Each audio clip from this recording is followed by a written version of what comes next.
there's so much going on in the country and the world, but I started an effort going back about 9 months ago where I had some shirts made that say, "Make AOC bartend again."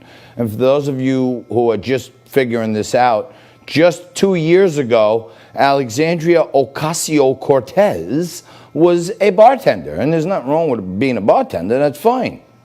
But suddenly now she's been thrust into the spotlight by the progressive left. She's a big advocate of the Green New Deal, where they want to get rid of petroleum. They want to get rid of trains, planes, automobiles. I guess they want us to walk wherever we're going. And that's what I'll be doing today, being my car got robbed last night. But, one of the biggest problems I've been seeing in this country is that our president gets no support whatsoever from the House of Representatives. Nancy Pelosi and the loony left do everything they can to fight the president.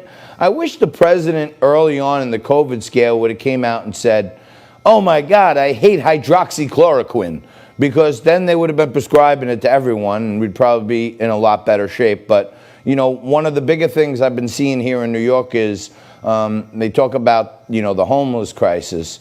Most of the homeless people I see here in New York are mentally disabled, and that's probably why they're homeless. So it's really a compound problem. And one of my favorite former New Yorkers who's going to try to help get rid of Nancy Pelosi and Alexandria Ocasio-Cortez joins me right now. He's a candidate for Florida's 19th congressional district. Darren Aquino joins us. He's a Republican down in Florida, just transplanted there. And I guess, Darren, things are so crazy that after 59 years of being in New York, you moved down to Florida, nice, and now all of a sudden you want to get in there and duke it out and try to get in Congress and help our president. I know you're a big advocate against homeless. I know you're a big advocate for disabled veterans. What's your campaign going to bring to the people of the 19th District? Well, thanks for having me, Johnny. I'm happy to be here with you and share a little about the campaign and the crisis to the real Americans that are listening. To keep America great. We had a great start with the president, and we got to keep him flowing because, as you can see, the far loony left and the mob of the motley crew of 32 that control in the House are taking away day by day your constitutional rights. It's not a question. It's obvious. It's before your eyes, and people are just blinded to that. Like you said, Ocasio, 28-year-old Ocasio goes in, the barmaid, and she wants to ruin everybody's life. She'd be better off, like you said. I want to get one of those bar T-shirts, by the way. Yeah, I'm gonna send you one of those because it's just criminal. Not as being Italian and Latino. My mother was Puerto Rican. It's insulting. The character she displays will label Latinos for her reckless work. Reckless. In her district, she could have made a difference. And then when I come in there to make a difference just for the homeless, she took no position on homeless veterans, mental illness, healthcare. Listen, the Obamacare didn't care, and we know that. So here in the district, I thought I was away from that problem. I was going to continue the advocacy. By the way, I had advocates for disabled Americans, veterans, police, firemen, and families. I've done that for 35 years. It's the only civil rights policing organization in the country. I formed it after Ronald Reagan, and I became a Reagan memo. And that's how I became a Republican. And that's why I decided to run for Congress, because when I got here, 1,000 homeless veterans and 2,000 mothers, battered women, and children on the streets. Together with that mental illness, creates a greater problem that can cause harm. That was, it wasn't a willful crime. You understand? We have to solve the mental illness homeless problem, and we can. It's simple. If people go to my website at www.aquino4congress, press in the right-hand corner and look at the press release that I sent to Governor Cuomo. I faxed to him on March 13th. More people died in New York from the COVID because he threw them in harm's way. If we want to talk how they tried to impeach our president, these are high crimes and misdemeanors by the elected officials. They put people at risk that resulted in death. You don't put sick people with vulnerable people. You isolate them. I told him how to do it. He could have taken the homeless off the street And you know, because you're in New York, how many armories do we have in New York? We have plenty. Plenty. They're vacant, unless, right? For the most part, yeah. We take the homeless off the street. We give a direction to the garment district. Make some outfits right away. We contain the disabled and the homeless. We put them in the outfits. We test them first. Why do we test them first? Because they were open and they're exposed to everybody. That way we would contain those who had it right there and we'd separate them. You understand? Yeah, I sure do. Problem is solved. I sure do. Darren, let me ask you this. Because we got a large part of our audience down in Florida. Okay, and I want to make sure they know enough about you because we need you to win down there in the 19th. A bunch of my commenters on here, Bob Kramer and my cousin Mike and a bunch of others are saying that you got their vote.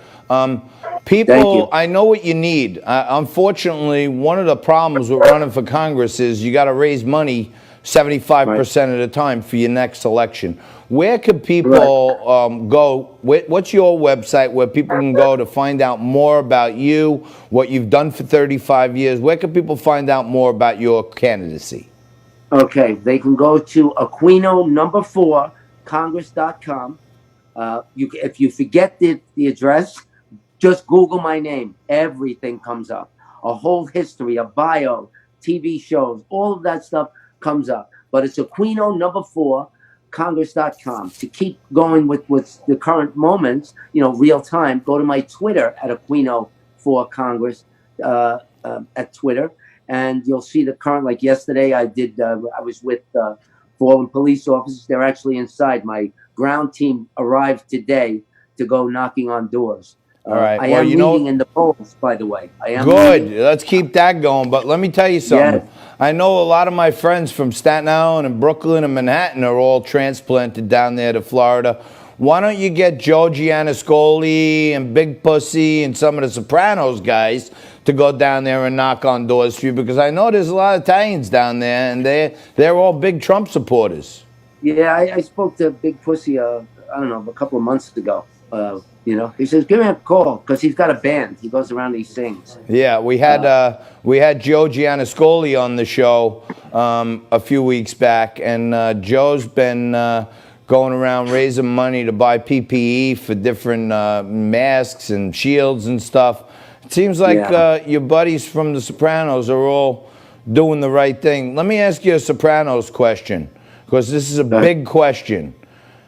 Recently, David Chase said that at the last episode, it is to be assumed that Tony Soprano got whacked in the diner. He got whacked, right. Do you think he got whacked? Oh, absolutely. Do you think that was the ending? We were just supposed to assume that Tony's dead. That was the rumor, and that was supposedly to be the ending. All when right. the two guys come in, they show guys walking in. Yeah, exactly. All right, well, look, I don't want to take you off subject. Jimmy was a good guy. Jimmy was a really good guy. I don't want to take you off topic, but I love The Sopranos. You also, we got a minute left, but you support a ban on non-natural born citizens running for office, right? So that's correct. It's your position that if you were not naturally born here in America, you should not have a say in the legislative process. That is correct. And let me tell you why. We've watched Ilhan Omar. We have 30 congressional leaders that are not natural-born Americans. And during COVID, when they presented a package for a stimulus of $100 million to illegals and not take care of 70,000 veterans. So what's wrong with that picture? Because they're not naturally born. They're saying, let's flood with more illegals, but we have to fix America first. That a direct plan comes against the president's plan for America first. America must come first. We must always honor our veterans. And what are they doing? They're trying to destroy those statues to erase history. So this ban is going to be, it's going to be an amendment, I would assume, to the Constitution. Because if the president's got to be American born, why should not Congress be? Because they went off scope by giving constantly. What do they give? Give to refugees, give here, give here. How come? That's why you don't have to say how come or why we have a systemic mental illness, homeless problem.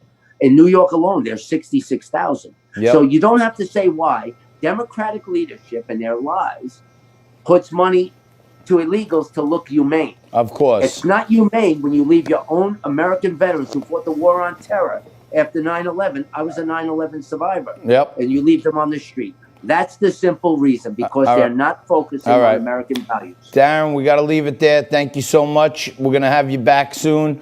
Go out and check out Aquino for number 4 Congress and vote for this guy. He's one of us. We're going to take a quick break right after this. Back with Jonathan Bell.